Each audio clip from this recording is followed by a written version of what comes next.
দেশীয় চলচ্চিত্রে তিনি একজন খ্যাতিমান পরিচালক। এছাড়াও চলচ্চিত্রের বিভিন্ন সংগঠনে তিনি দিয়েছেন নেতৃত্ব। চলচ্চিত্রের বাইরে বৃহত্তর সাংস্কৃতিক পরিমণ্ডল এবং রাজনৈতিক বলয়ে তার রয়েছে পৃথক খ্যাতি। আমরা বলছি প্রযোজক, পরিবেশক, প্রদর্শক এবং পরিচালক আলমগীর কুমকুমের কথা। আলমগীর কুমকুমকে নিয়ে শুরু হচ্ছে চলচ্চিত্র বিষয়ক সাপ্তাহিক আয়োজন আমার শহর থেকে। আজকে যথেষ্ট পরিচালক অনেকেই আছেন যারা চলচ্চিত্র নির্মাণ থেকে দূর সরে যাচ্ছেন।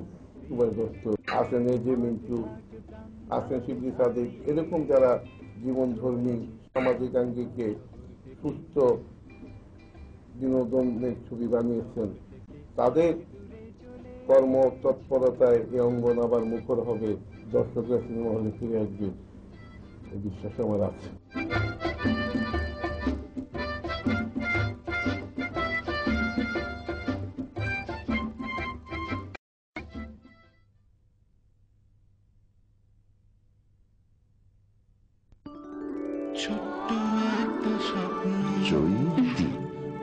শুধু তুমি, আমি। এই শোনো না, বসার ঘরটা না গোলাপি হবে তোমার সেই শাড়িটার মতো, আর ছোট্ট সবুজ একটা স্টাডি। ডাইনিং স্পেসটা তুমি বলো বিস্কিট রঙের। এই উফ, তুমি না শোয়ার ঘরটা নীল হোক আকাশের মতো। রোবিওল্যাক অ্যাক্রিলিক প্লাস্টিক এমালশন, মনের মাধুরী মেশানো রং। তোমার কাজ হলো কিন্তু কালোই ভালো। রঙের ভুবনে স্বাগতম। আজকের বিষয় নতুন Robbialac super gloss synthetic enamel. নতুন? হ্যাঁ, এতে এবার যোগ হয়েছে কার্যকর photo DR formula. Photo DR formula? যার বিশেষ কোটিং কাঠ, লোহা, বেতকে দেয় সুরক্ষা আর বাড়তি উজ্জ্বলতা। অর্থাৎ আরো গ্লস, আরো স্থায়িত্ব, মানে সবসময় নতুন। ঠিক তাই। নতুন Robbialac super gloss synthetic enamel, চির নতুন, চিরতরুণ। সেরা ডিস্টেম্পার রোবিওল্যাক এসপিডি। টেকসই, সাধারণ ডিস্টেম্পারের তুলনায় 30 ভাগ বেশি জায়গা রং করা যায়, ফলে সাশ্রয়ী। রোবিওল্যাক এসপিডি, সেরা মান, সেরা ডিস্টেম্পার। আজকে এসো সবাই মিলে রাঙাই দুনিয়াটা, কাটতে হবে ঘরে বাইরে রঙের ঘন ঘটা, জুড়ি মেলা ভার এর ফটো ডিআর ফর্মুলার। রোদ থেকে রক্ষা এবার রঙে রঙে চমৎকার। আজকে এসো রাঙাই দুনিয়াটা। নতুন Robbialac super gloss synthetic enamel, চির নতুন, চিরতরুণ।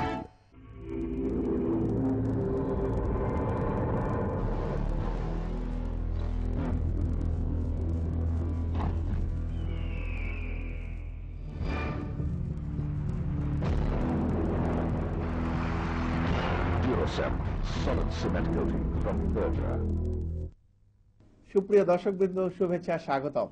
দেশীয় চলচ্চিত্রে তিনি একজন খ্যাতিমান পরিচালক। এছাড়াও চলচ্চিত্রের বিভিন্ন সংগঠনে তিনি দিয়েছেন নেতৃত্ব। চলচ্চিত্রের বাইরে বৃহত্তর সাংস্কৃতিক পরিমণ্ডল এবং রাজনৈতিক বলয়ে তার রয়েছে পৃথক খ্যাতি। আমরা বলছি প্রযোজক, পরিবেশক, প্রদর্শক এবং পরিচালক আলমগীর কুমকুমের কথা। আলমগীর কুমকুমকে নিয়ে শুরু হচ্ছে চলচ্চিত্র বিষয়ক সাপ্তাহিক আয়োজন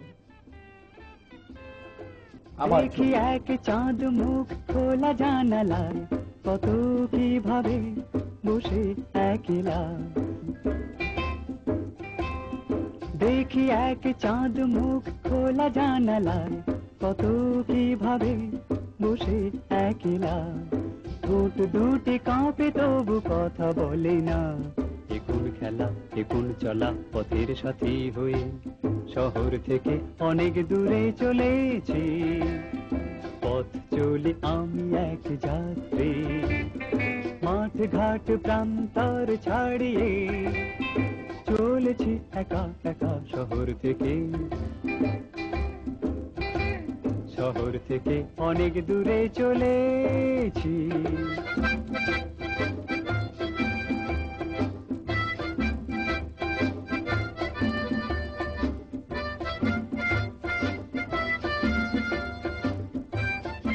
1969 সাল মুক্তি পেল পদ্মা নদীর মাঝি। এই ছবির মাধ্যমে আত্মপ্রকাশ করলেন একজন তরুণ পরিচালক আলমগীর কুমকুম। কুমকুম ভাই, প্রথমেই আপনার কাছ থেকে আমরা জানতে চাইবো চলচ্চিত্রে কি করে এলেন? চলচ্চিত্রে এলাম আমি লেখাপড়া শেষ করে মনে করেছিলাম বিমান বাহিনীতে যাব।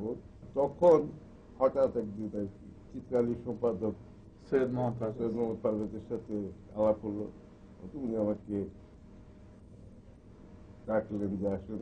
দস্তয়েভস্কির ইডিয়েটটার একটা উর্দু সংস্করণ বেগানা নামে উনি করছিলেন।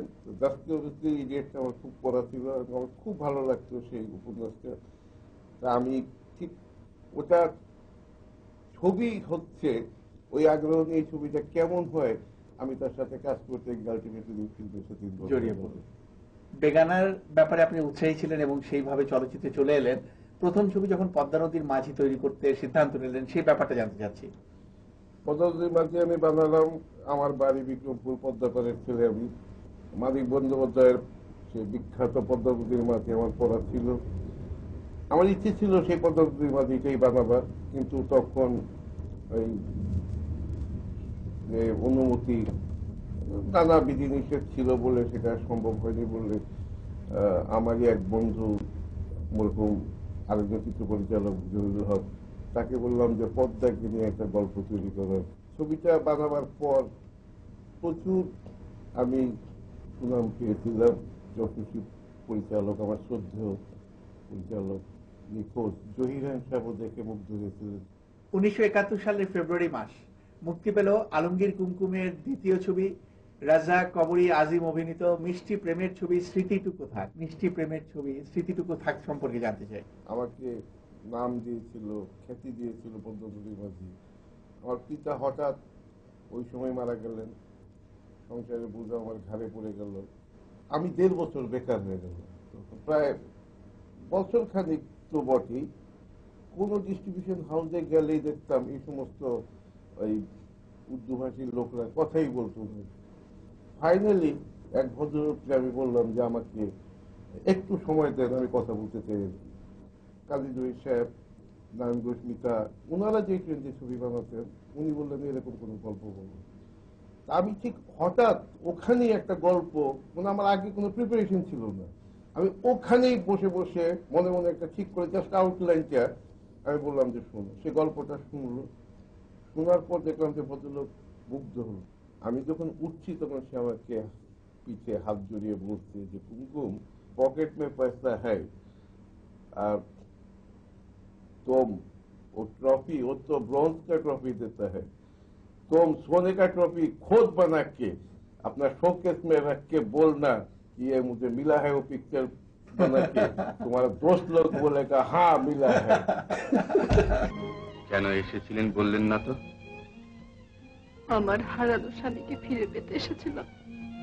ও, তিনি বুঝি মারা গেছেন? না না, তিনি বেঁচে আছেন, শুধু শুধু আমাকে ভুলে গেছেন। ও, আপনার স্বামী আপনাকে ভুলে গেছেন, তাই বুঝি আপনার খুব কষ্ট? কাঁদবেন না, আপনি হয়তো আবার তাকে ফিরে পাবেন।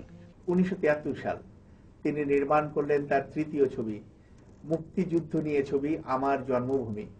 প্রথমে একটি ভালো ছবি করতে গেলেন, বসে থাকতে হলো, করলেন প্রেমের ছবি, বাণিজ্যিক সাফল্য পেলেন, ফিরে এলেন মুক্তিযুদ্ধ নিয়ে একটি ছবি করার জন্য। এই যে পরিবর্তন ঘটলো, এই পরিবর্তনের কারণ কি? আমি যদিও বেঁচে থাকার স্বার্থে হয়তো আমার পথ পরিবর্তন করতে হয়েছে, কিন্তু মনটা কিন্তু আমার ওই মৌলিক কিছু নিয়ে তৈরি সৃষ্টি করার যে মানসিকতা, সেটা কিন্তু আমার কখনোই তার মৃত্যু ঘটেনি। এত বড় একটা যুদ্ধ হলো, 20 লক্ষ শহীদ হলো, 2 লক্ষ নির্যাতিতা মা বোন, আমরা বিজয় হলাম, 250 বছরের শৃঙ্খল ভেঙে দেশ স্বাধীন হলো, সেটাকে সেলুলয়েডে ধরে রাখা কর্তব্য বলে একজন নাগরিক হিসেবে, নির্মাতা হিসেবে আমি মনে করি আমি উদ্বুদ্ধ হয়েছিলাম এই ছবিটা নির্মাণ করার জন্য। এবং ছবি যারা দেখেছেন তারা অনেকেই বলেছেন যে পুরো মুক্তিযুদ্ধটাকে ছবিতে পাওয়া গেছে ঠিক মতো।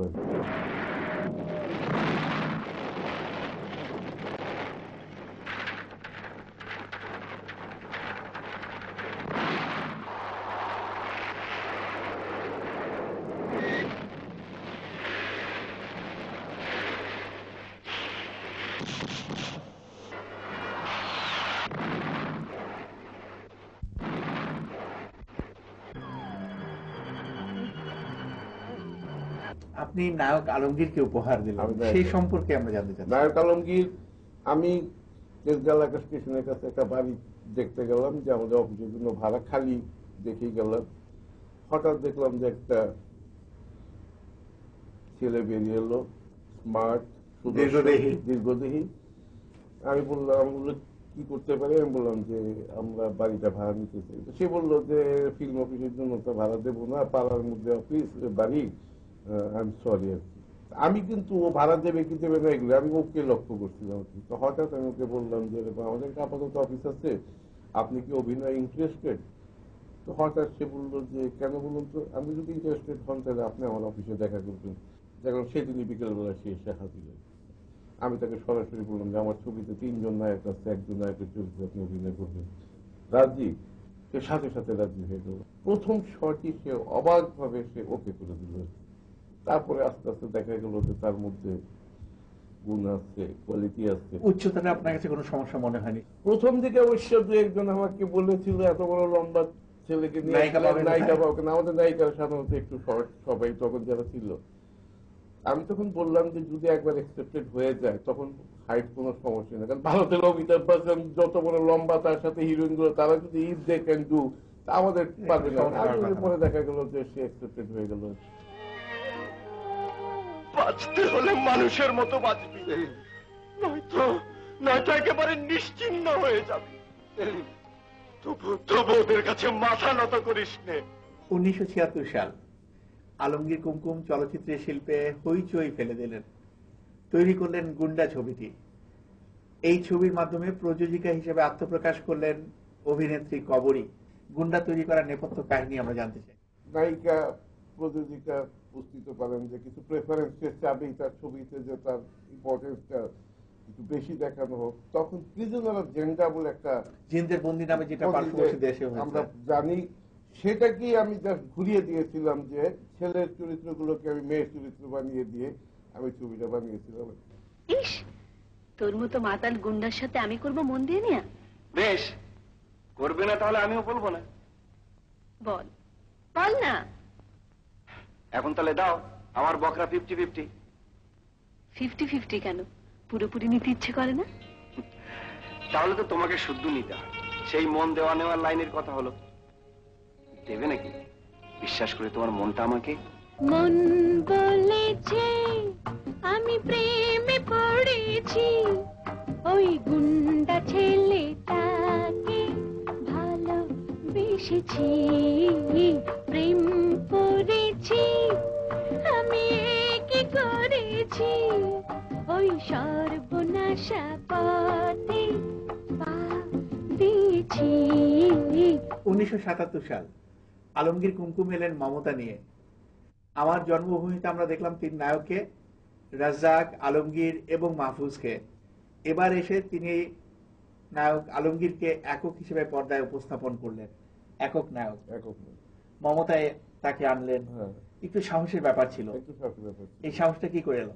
সাহসটা এলো, আমি প্রথম যখন আমার জন্য ওই 3 নায়কের একজন রাজ্জাক, মাহফুজ, আলমগীর, সেখানে সে ভালোই করলো।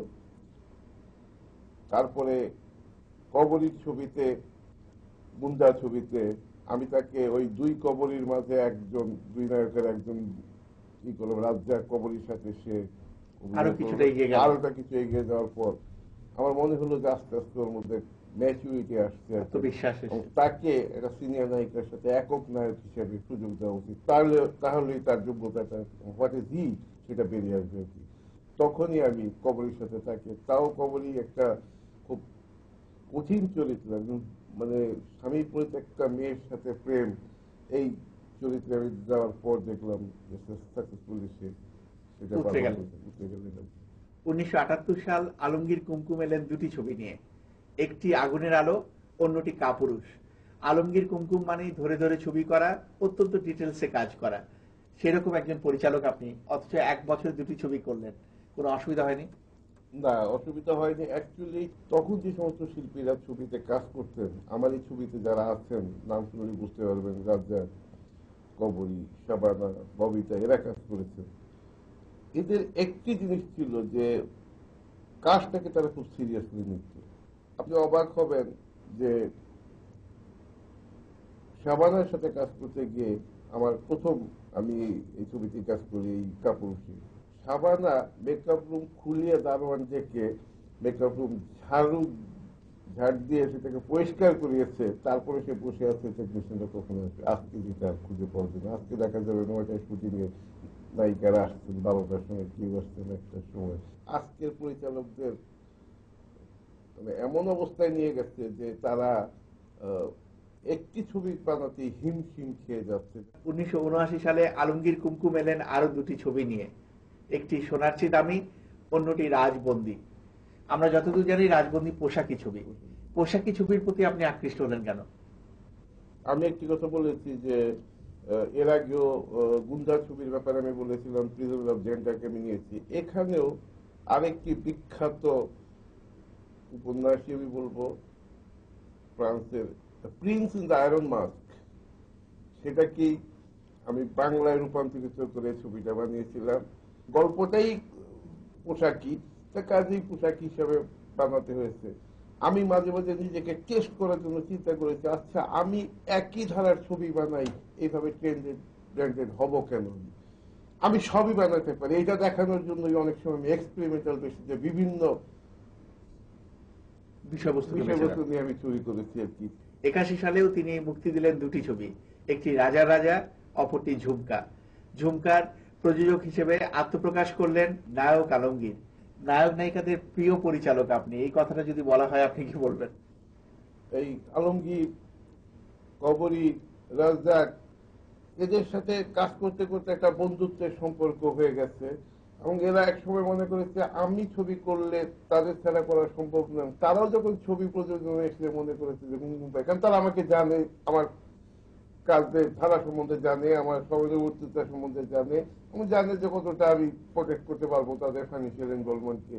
তার উপরে জাস্ট আমার উপরে বিশ্বাস স্থাপন করে। 1982 সাল মুক্তি পেল আলমগীর কুমকুমের পরিচালনায় ভালোবাসা ছবিটি। 1985 সাল আলমগীর কুমকুম এলেন দুটি ছবি নিয়ে, একটি কাবিন। ও কথা বলো না সালমা, আমি তোমাকে যতটা ভালোবাসি ঠিক ততটা বিশ্বাস করি, তার চেয়ে বেশি আপন ভাবি। আপনি যদি ভাবতে তাহলে মিতুয়ার কথা আগে বলনি কেন? বারবার বলতে চেষ্টা করেছি কিন্তু পারিনি। কেবলই মনে হচ্ছে তুমি যদি আর 5টা মহিলার মতো মিতুয়াকে সহ্য করতে না পারো। ওগো, তুমি আমার আপন, আর তোমার যে আপন সে আমার পর হবে কি করে? অন্যটি শমশের।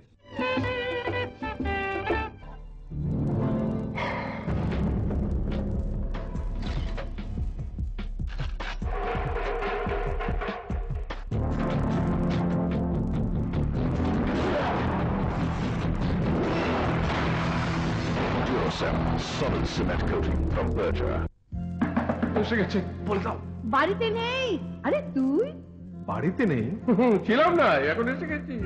তুই আমাদের ভাড়াটিয়া, বছর শেষ না হতেই বলে বাড়ি রং করো, বাড়ি রং করো। দুলা ভাই বুদ্ধি খাটান, বাড়িতে লাগান রবিয়ালাকে এসপিডি, টেকসই বাহারি রঙের শেড, আর সাধারণ ডিসটেম্পারের তুলনায় 30 ভাগ বেশি জায়গা রং করা যায়, ফলে দামে সাশ্রয়ী। তারপর বছর ঘুরবে, নাচাবেন পা।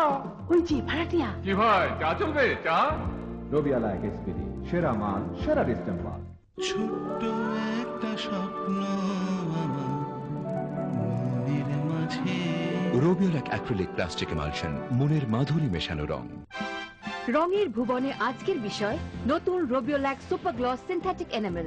এতে এবার যোগ হয়েছে কার্যকর ফটো ডিআর ফর্মুলা, যার বিশেষ কোটিং কাঠ, লোহা, বেতকে দেয় সুরক্ষা আর বাড়তি উজ্জ্বলতা, ফলে আরো গ্লস, আরো স্থায়িত্ব। নতুন রবিওল্যাক সিনথেটিক এনামেল, চির নতুন, চিরতরুণ। আজকে এসো সবাই মিলে রাঙাই দুনিয়াটা, রাঙাই দুনিয়াটা। নতুন রবিওল্যাক সুপার গ্লস সিনথেটিক এনামেল। 1986 সাল আলমগীর কুমকুম এলেন রকি নিয়ে। নাম থেকে বোঝা যায় নায়ক নির্ভর ছবি। তারপরেও জানতে চাইব রকির বিষয়বস্তু সম্পর্কে। আপনারা জানেন যে হলিউড এক নায়কের আবির্ভাব হলো, র্যাম্বো করে সে পৃথিবী, সিলভাস্টার স্ট্যালোন। সেই বক্সিংয়ের উপর ছবি করলো রকি 1, রকি 2, 3, 4। এই ছবিগুলো দেখার পর আমার মনে হলো যে আমাদের দেশেও তো অ্যাকশন ছবি হচ্ছে, তো অ্যাকশনটাকে আমরা স্পোর্টস ফর মেনের দিলে কেমন হতে পারে আর কি। জসিমের সাথে আমি আলাপ করলাম, জসিম খুব আগ্রহ দেখালো, দেখে বললো যে শুরু করেন। তো বানালাম। তো সেটা বানাতে গিয়েও দেখলাম যে কিছু অভিজ্ঞতা দরকার হয়ে পড়ে। বক্সিং কোথায় মারতে হবে, কোথায় পয়েন্ট, কোথায় কি, এগুলো তো আমরা এই জন্য বক্সিং ফেডারেশন থেকে আমাদের একজন এক্সপার্ট আনতে হলো। বিভিন্ন পত্র পত্রিকাও খুব অ্যাপ্রিসিয়েট করেছিল যে স্পোর্টস এর উপরে এরকম একটা বাণিজ্যিক ভাবে সবাই পাবলিক নিয়েছিল, খুব সুন্দর ভাবে নিয়েছিল আর কি। আমি এতকাল জেনে এসেছি বক্সিং একটা আর্ট, একটা গেম, একটা খেলা,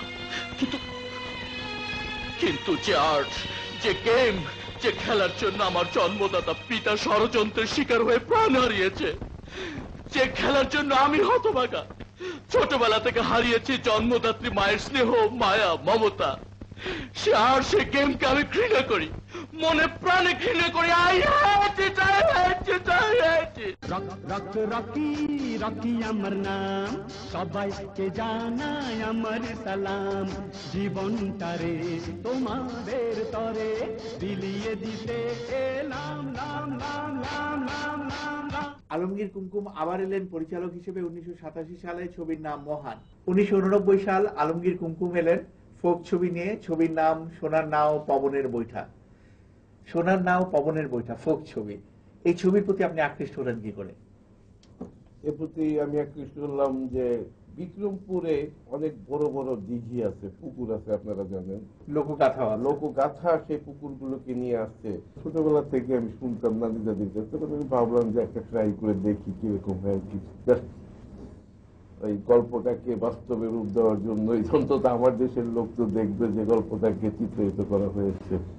তাহলে বলো কোন অভিশাপে, কার পাপে তুমি আমাকে ভুলে গেলে? বলো বাহার, বলো কেন তুমি আমাকে ভুলে গেলে? বাহার? বাহার কে? আমি তো মেহমান। দেখো তুমি ভুল করছো।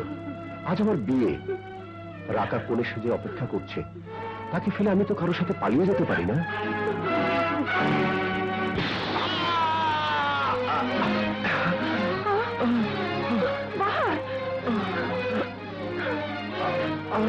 বাহার,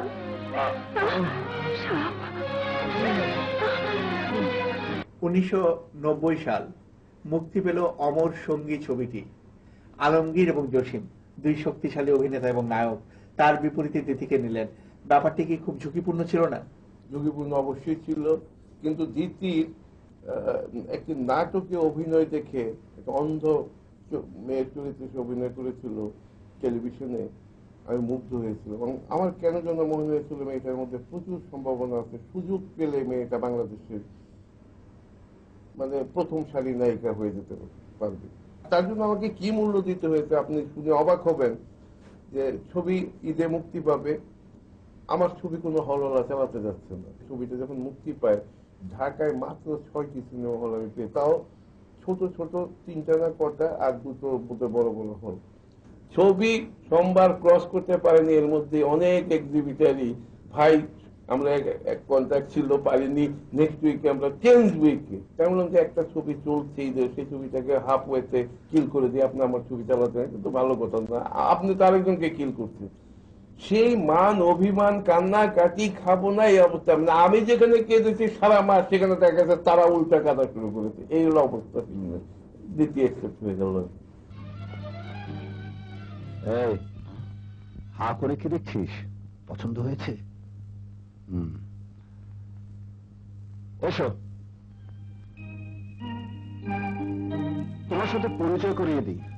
ও আমার প্রাণের চেয়ে প্রিয় বন্ধু বলো, ভাই বলো, ইন্সপেক্টর রাজু। ওয়ালাইকুম আসসালাম। দোস্ত, আজ ওকে দেখে তোকে একটা কিছু রায় দিতেই হবে। First class. দোস্ত, তোর পছন্দ আছে। এই জীবনে তোর আর আমার পছন্দের কোনো অমিল হয়নি। তুই যাকে পছন্দ করেছিস আমিও তাকেই পছন্দ করেছি। বলেছিলাম না পছন্দ তোর হবেই। Excuse me.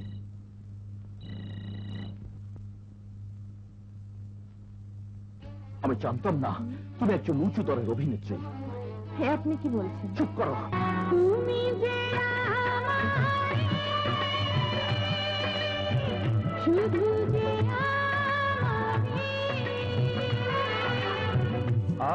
যে তোমারি,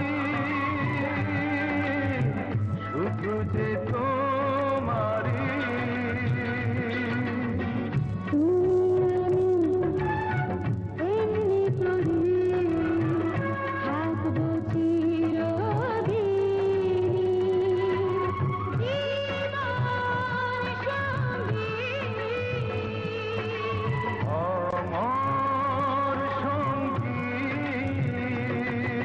উনিশশো 1990 সালে আলমগীর কুমকুমের দ্বিতীয় যে ছবিটি মুক্তি পেল, ছবিটি মায়ের দোয়া।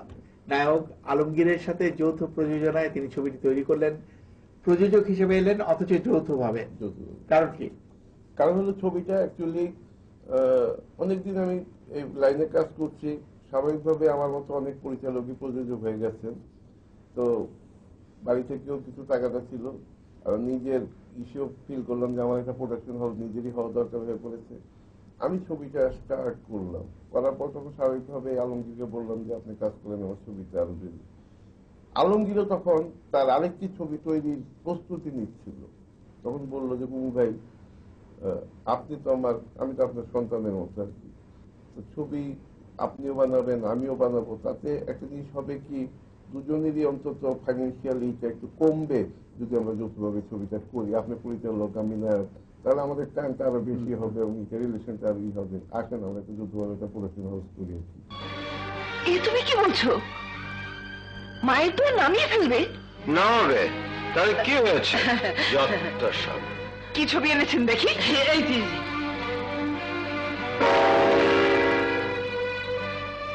বাহ, খুব সুন্দর। তা একটা কুকুরের ছবি যখন এনেছেন, আরেকটা শুয়োরের ছবি আনিয়ে নিন, খুব সুন্দর মিলে যাবে। পারলে একটা ডাইনি ছবি আনবেন। দীর্ঘ বিরতির পর 1994 সালে আলমগীর কুমকুম এলেন অপরাজিত নায়ক নিয়ে। কবরীর বিপরীতে কেন্দ্রীয় চরিত্রে তিনি নির্বাচন করলেন রাজীবকে। আবার এক্সপেরিমেন্ট, এবং এক্সপেরিমেন্টের ফলাফল আমরা জানতে চাই কুমকুম ভাইয়ের কাছ থেকে। প্রথম অনেকেই বলেছিল যে কবরীর সাথে রাজীবকে কি মানাবে, ওরা যখন অভিনয়, কবরী নিঃসন্দেহে বাংলাদেশের অন্যতম এক শ্রেষ্ঠ অভিনেত্রী, রাজীবও কিন্তু তার সক্ষেত্রে অত্যন্ত শক্তিমান অভিনেতা বলে আমি মনে করি। সেখান থেকে আমি যখন কাজ করার পর প্র্যাকটিক্যালি অভিনয় করিয়ে নিতে হয় পরিচালককে। তা আমি পরিচালক হিসেবে আমি যা চেয়েছি দেখেছি ওরা এমন ভাবে অভিনয় করেছে যে দর্শকরা তো গ্রহণ করেছে, কারণ ছবিটা বাণিজ্যিকভাবে ভীষণ সফল হয়েছিল। ব্যক্তিগতভাবে রাজীব আমাকে বলেছে যে তার স্ত্রী কবরী আর রাজীব যখন স্বামী স্ত্রীর অভিনয় করেছে এবং বিভিন্ন দৃশ্যতে তারা পার্টিসিপেট করেছে, সেগুলো দেখার পর রাজীবের স্ত্রী ব্যক্তিগত জীবনে সে তাকে বলেছে যে আমার মাঝে মাঝে মনে হয়েছে ছবিটাতে তুমি আর কবরী আসল স্বামী স্ত্রী। বেশ কিছুদিন বিরতি দিয়ে 1996 সালে আলমগীর কুমকুম এলেন, ছবির নাম অতিক্রম। 2000 সাল চলচ্চিত্রের এই সংকটময় মুহূর্তে মুক্তি পেয়েছে আলমগীর কুমকুমের পরিচালনায় জীবন চাবি ছবিটি। নাম থেকেই বোঝা যায় ভিন্ন ধরনের ছবি। জীবন চাবি সম্পর্কে জানতে চাই। দুঃখের সাথে বলতে হয় আজকে যা চলছে হয়তো আমি এগুলো নিজেও চাই না, আমি চাই না এগুলো বানানো আমার পক্ষে সম্ভব নয় বলেই হঠাৎ করে আমার মনে হলো এর বিরুদ্ধে একটা প্রতিরোধ গড়ে তুলতে হবে। এবং কেন আমি আমার প্রেস থেকে এটা শুরু করি না কেন, আমি শক্তিমান অভিনেতা রাজ্জাককে কেন্দ্রীয় চরিত্রে নিয়ে আমি এই ছবি শুট করলাম। ছবি ব্যবসায়িকভাবে আজকে যা চলছে তাদের সাথে কি করেছে সে ব্যাপারে আমি যাব না, কিন্তু ছবিটা ভীষণভাবে প্রশংসিত হয়েছে। আজকে হয়তো আমি যা চেয়েছি তা শতভাগ হয়নি, কিন্তু আমি বিশ্বাস করি খুব শীঘ্রই তা শতভাগ সফল হবে। যারা বানাবেন তারা আসবেন। আজকে যশস্বী পরিচালক অনেকেই আছেন যারা চলচ্চিত্র নির্মাণ থেকে দূর করে আছেন, সুভাষ দত্ত আছেন, এজে মিন্টু আছেন, শিবলি সাদিক, এরকম যারা জীবনধর্মী সামাজিক আঙ্গিকে সুস্থ বিনোদনের ছবি বানিয়েছেন, তাদের কর্ম তৎপরতায় এই অঙ্গন আবার মুখর হবে, দর্শকরা সিনেমা হলে ফিরে আসবে, বিশ্বাস আমার আছে। তুমি কি বলছো ড্যাড? সমস্ত মেয়ে ঘরে তার বসে রাখা যায় না, তাছাড়া ওর যখন কেউ নেই আমাকে তো একটা ব্যবস্থা করে দিতে হবে, কি বলো? জি জি। কিন্তু ছেলেটি যদি ভালো না হয়? ভাববো ওর ভাগ্য খারাপ। তাছাড়া পপিরও তো পছন্দ অপছন্দ থাকতে পারে। গরিবের আবার পছন্দ অপছন্দের কি? একটা ল্যাংড়া লুংড়া জুটি দিলেই হলো। ড্যাড, এটা এক ধরনের নিষ্ঠুরতা। তুমি আরেকবার ভেবে দেখো। আমি যা ডিসাইড করি সেটাই ফাইনাল।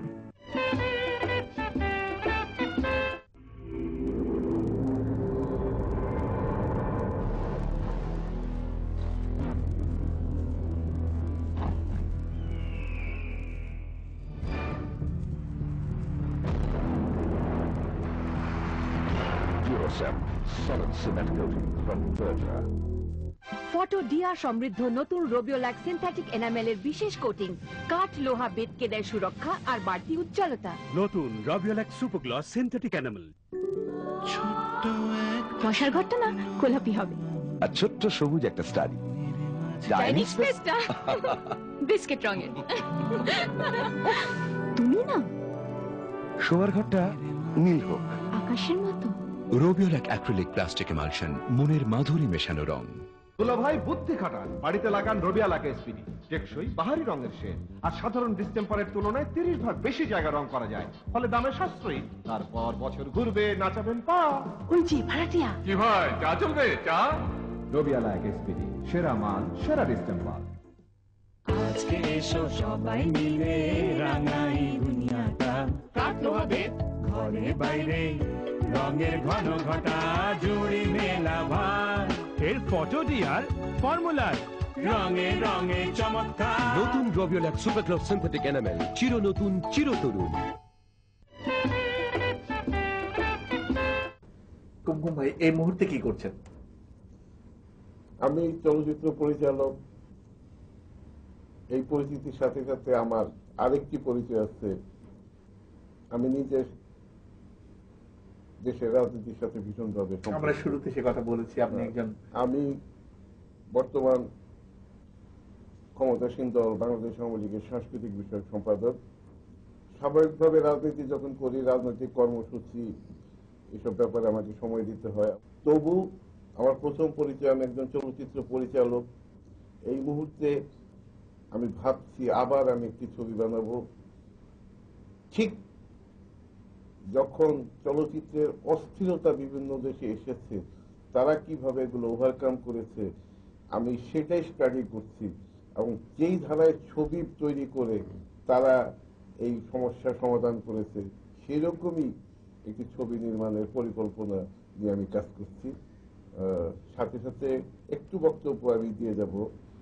এই যে সমস্ত চ্যানেল এবং যে সমস্ত স্যাটেলাইট টিভি ওপেন হয়েছে আমাদের দেশে, এরা যেন শুধু শুধু বাংলাদেশ চলচ্চিত্র শিল্পের চলচ্চিত্র নির্ভর না হয়, বিদেশি যে স্যাটেলাইট গুলো যেভাবে চলে, তাদের নিজস্ব প্রোডাকশন থাকে, তারাও ছবি দেখে সপ্তাহে একাধ দিন, ঠিক সেইভাবে প্রোগ্রাম করে নিজেরাও বেঁচে থাকুন, চলচ্চিত্র শিল্পীকেও বাঁচাবার ব্যবস্থা করুন। চলচ্চিত্রই যদি শেষ হয়ে যায়, তাহলে চলচ্চিত্র নির্ভর এই চ্যানেলগুলো কিন্তু একসময় শেষ হয়ে যাবে। ধন্যবাদ। 1969 সাল থেকে 2000 সাল পদ্মা নদীর মাঝি থেকে জীবন চাবি, 32 বছরে নির্মাণ করেছেন 22টি ছবি। অনেক সাফল্য, অনেক অর্জন।